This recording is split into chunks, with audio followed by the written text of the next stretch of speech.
एका व्यक्तीला बॅटने बेदम मारहाण करणाऱ्या खोक्याचं घर भुईसपाट करण्यात आलं। त्यानंतर आता नागपूर हिंसाचारातील आरोपी फहीम खानचंही घर जमीनदोस्त करण्यात आले आणि या दोनही कारवायांमध्ये एक गोष्ट समान होती आणि ती म्हणजे बुलडोझर। यामुळे गुन्हेगारांना दल घडवण्यासाठी उत्तर प्रदेशातील बुलडोझर पॅटर्न आता महाराष्ट्रातही राबवला जातोय। पाहूयात।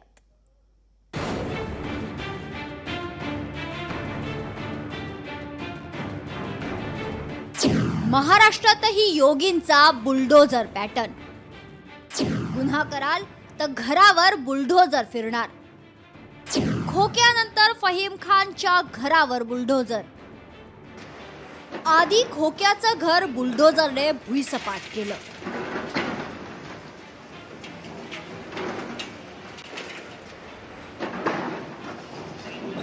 आता फहीम खानच्या घरावरही बुलडोझर चालवला। या दोन्ही कारवाया पाहिल्या की आता सरकारचा अजेंडा समोर येतोय आणि तो म्हणजे गुन्हा कराल तर तुमच्या घरावर बुलडोझर फिरणार। आणि त्याची सुरुवात झाली सतीश भोसले उर्फ खोक्याच्या घरापासून। एका व्यक्तीला बॅटनं मारहाण केली, हरणांची शिकार केली, अशा अनेक आरोपांखाली खोक्या तुरुंगात आहे आणि बाहेर त्याचं घर बुलडोझरने सपाट करण्यात आलं। आता याच कारवाईचा दुसरा अंक दिसलाय नागपुरात।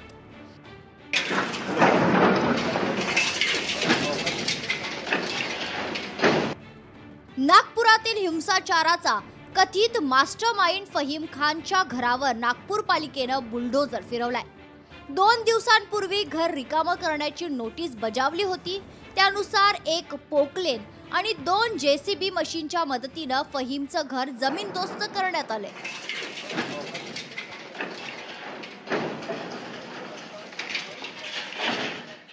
23 को नोटिस दिया था, उन्होंने जवाब दिया नहीं और आज हमने कार्रवाई के लिए हमने एक पोकलैंड एक JCB यूज किया हुआ। नागपुरात हिंसाचार करणाऱ्या एकाही आरोपीला सोडणार नाही अशी ठाम भूमिका मुख्यमंत्री देवेंद्र फडणवीस यांनी घेतली आहे। त्याचाच एक भाग म्हणून फहीम खानचं घर भुईसपाट केलंय।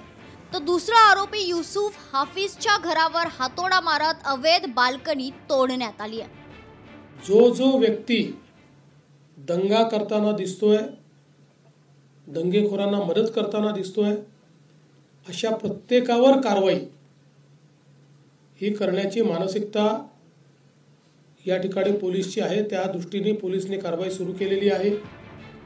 उत्तर प्रदेशातील योगी सरकारनं गुन्हेगारांवर वचक बसवण्यासाठी बुलडोझर पॅटर्न राबवला।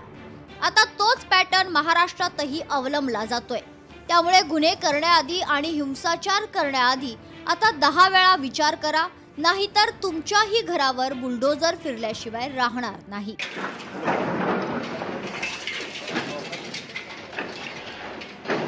ज्ञानेश्वर पवार, लोकशाही मराठी, नागपूर। लोकशाही मराठी ऐका, पहा, जागरूक रहा।